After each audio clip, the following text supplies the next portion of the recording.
The Ketron Midjay Pro is not only a player but also an arranger, and therefore features an entire section dedicated to automatic accompaniments called styles. And here we're looking at the page here where it has all the styles and the style categories. And all the MIDI sessions of the Midjay Pro in any case can be edited in the MIDI section, which is menu, MIDI, and then we can set up the standard and whatever here. Okay, so I'll cover that in another section because that's another thing in its own. Right, so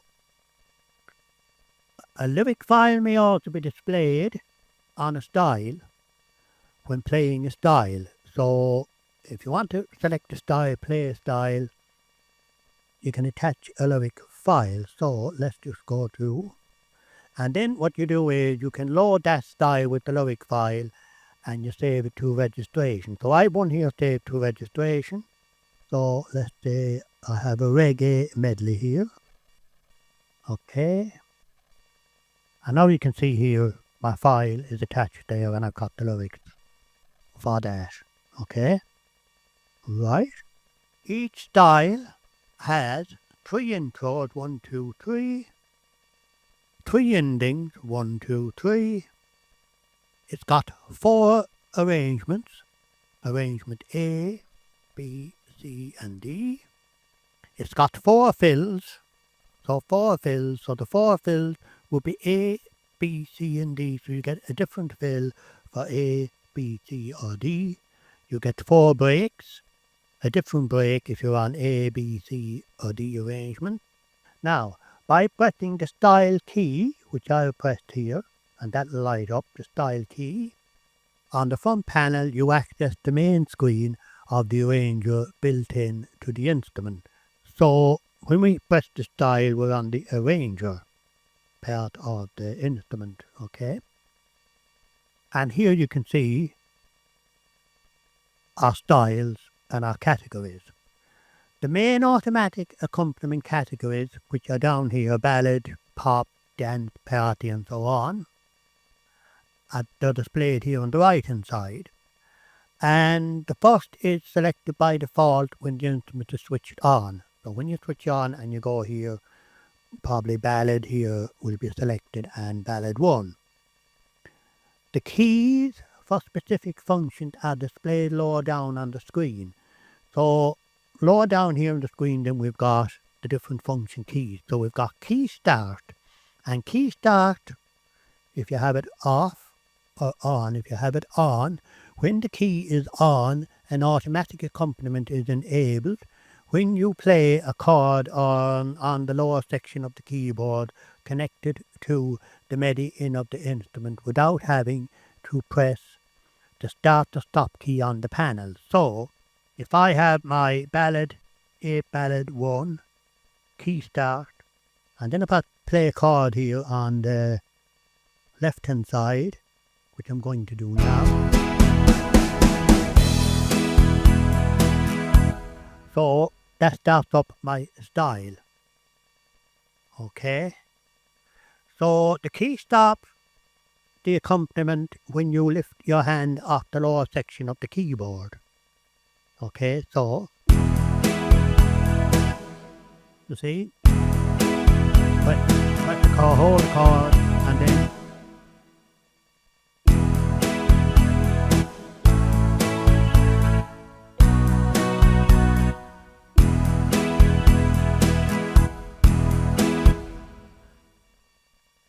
right, that's how that works. Now re-entry is when we have a style going enabled. So when this is enabled, by pressing the intro ending key, the intro will be played again. So let's demonstrate that. So just say we start here with intro 3. So you can see now intro has come up.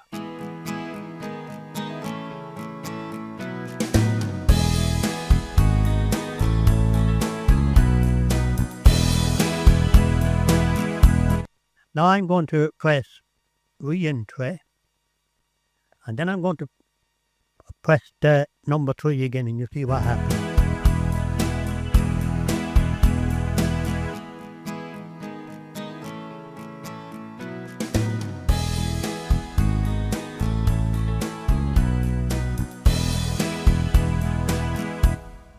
So what happened there was, when you had this re-entry started, and then you can use any of these intros, and it'll play in the middle of your song, so it'll give you a re-entry again, and the song will keep going back onto the style. So I think that's a great feature. Okay, and you can use 3 of them on the 4 different, whether you're on A, B, C or D, you will get a different effect depending on what you're doing. Okay, now split. By selecting this control, the key turns yellow, and then pressing a note on the MIDI keyboard connected, you set the area that divides the lower section left from the upper section right on the keyboard that is used. Okay, so this sets your split point, and I normally set 1.5 octaves, so I am up to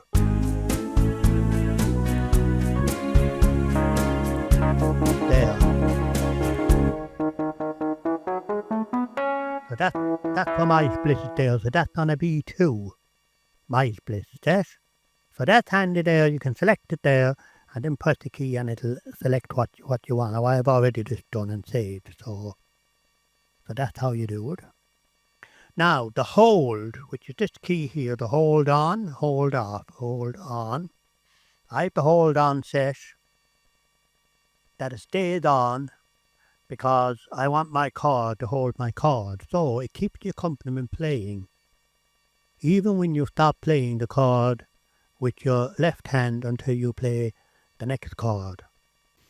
So an example of that, if I have the hold off,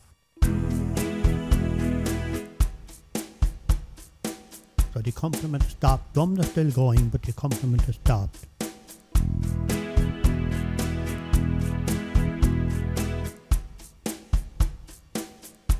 And then if you got the hold on,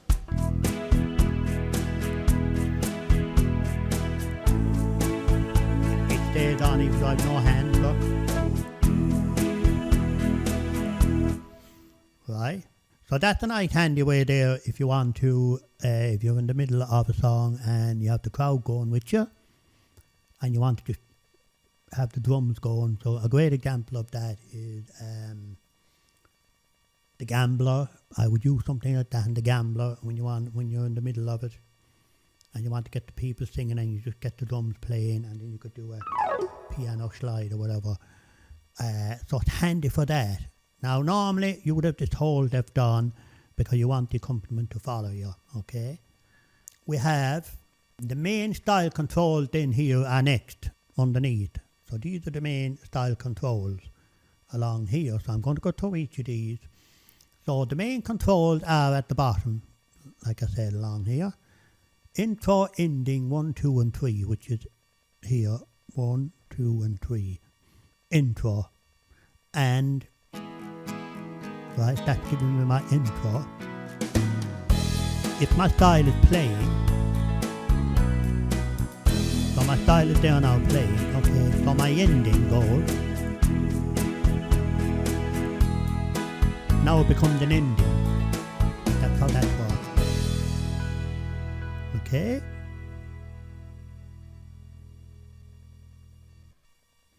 Right. So that's your intro and ending. Okay. 1, 2 and 3. Now we've got arrangements. So we've got arrangement A, arrangement B, arrangement C and arrangement D. So just say we're in arrangement A. So you can see now there's a certain amount of arrangements going on. If you go to B, building up more. If you go to C, different again.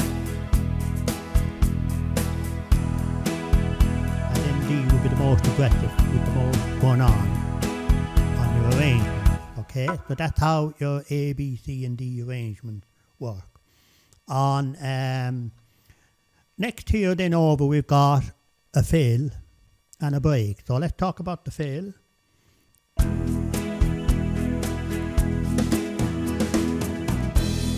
That's the fill and this is the break.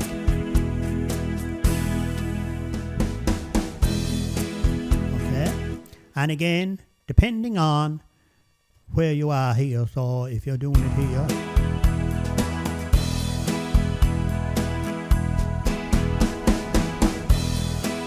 as you can see you will get different fills and different breaks depending on where you are here. So that's the fill and the break. Okay. Now I done a video on this, how to put those controls here so that you won't have to be in here on these, because you've got your A, B, C and D, and you've got your fill, and you've got your break, and you've got your 1, 2 and 3 intros and ending, and you can put them on these buttons here. So if you're on a live gig and you're playing live, rather than trying to poke your finger in here on the touch screen, which can be fiddly and you might hit something wrong, you can use those buttons on the side, which I think is great to have buttons, physical buttons. Okay, now I leave that video on the end, how to set that up and how to use that. Okay, we've also got, then we'll move down here to the sliders. So we've got all these sliders along here.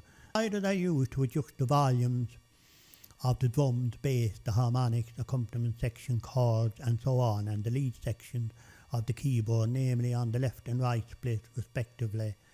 And they're all enabled on the front panel of the instruments. So that means that we've got full control of all the different elements of the style as the style is playing. So just as a small little demonstration of that, so we're going to use intro 2 to speed it up.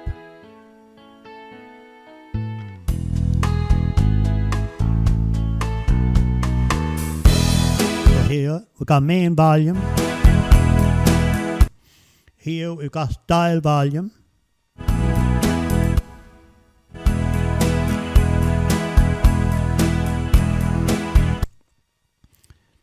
And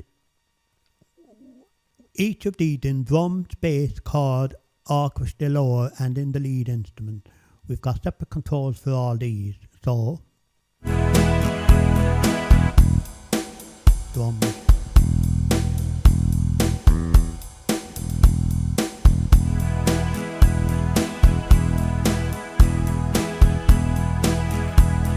and if I want to put in the lead instrument, then I've got control here of what I play myself on the right hand side.